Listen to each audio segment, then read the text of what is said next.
So you know the whole chicken and the egg thing, the question of who came first and how it's supposed to be this huge existential question? Well, it looks like philosophers should have found what did I just say? That's not how you say that. Philosopher. Yeah, I was gonna make a joke on how they should have gotten a real job, but then I decided to have a stroke on camera, so yeah, chicken egg, big debate.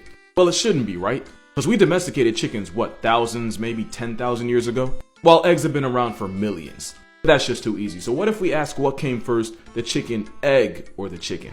Now it gets weird. Because you could have had two birds that technically weren't chickens reproducing and forming what could be classified as a chicken. And that chicken could have gone on to make the first chicken egg. But in that theory, the chicken would have came first. Because you can't have a chicken egg without a chicken to lay it. But you can get a chicken out of an egg that technically wasn't a chicken egg. It could have been like a jungle fowl egg. Actually, if a chicken came out of it, wouldn't it technically be a chicken egg? You see how quickly that escalated? Yeah, the only thing I know for sure is I might owe the Philosophes an apology. Actually, I take that back, because if you can make a career out of asking if a tree makes a sound just because no one's around to hear it, you definitely finessed.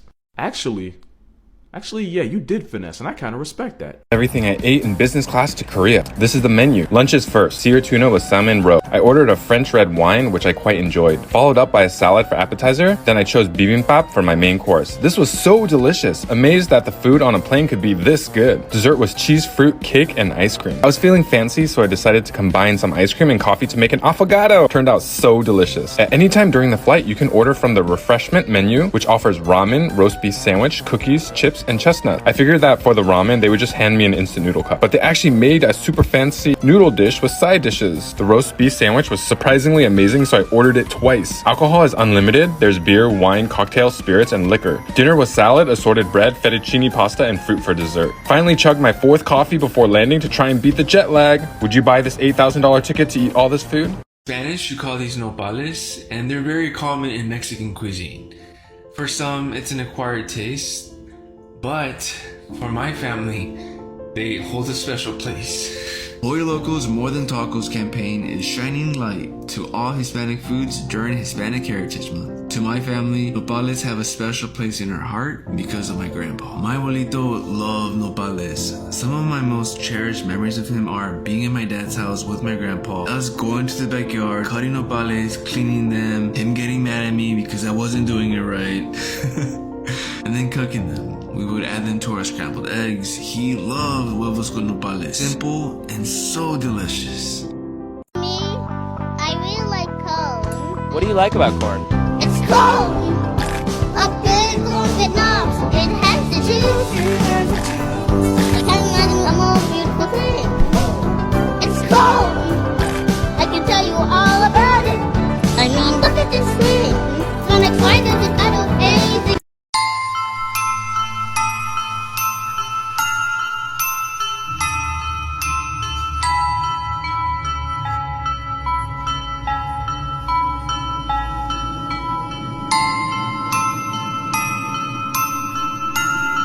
Freeze a cup of water and put a quarter on top. When you come back from an evacuation, if the quarter is still on top, your food is still safe. If the quarter is at the bottom, your freezer lost power and you should probably throw your food out. You really love me? Of course I do. You know that. How much? A lot. Like how much? I love you very much. Okay. I love you. Bye.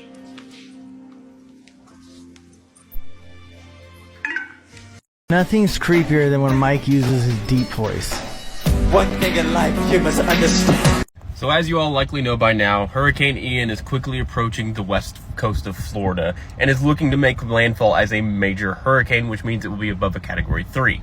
Current projections put this hurricane making landfall somewhere south of Tampa Bay and will likely be relatively devastating to the Florida coast. But we have one more indication that this storm will be extremely bad, and that is currently most of the Waffle Houses in and around Tampa Bay and farther south are closing ahead of Hurricane Ian.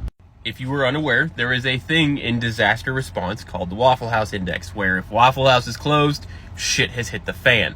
Waffle House is the place you go to see someone get married, get divorced, get stabbed, get shot, and get drunk all at the same table, all within an hour.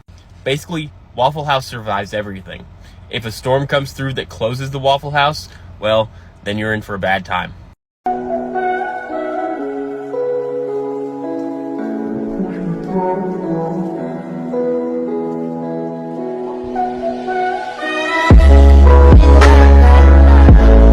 Did you guys ever just switch bedrooms? So when I grew up, we had one bedroom. We didn't switch, but we would sleep in the same room on Christmas Eve. So like you'd stay up all night thinking about Christmas.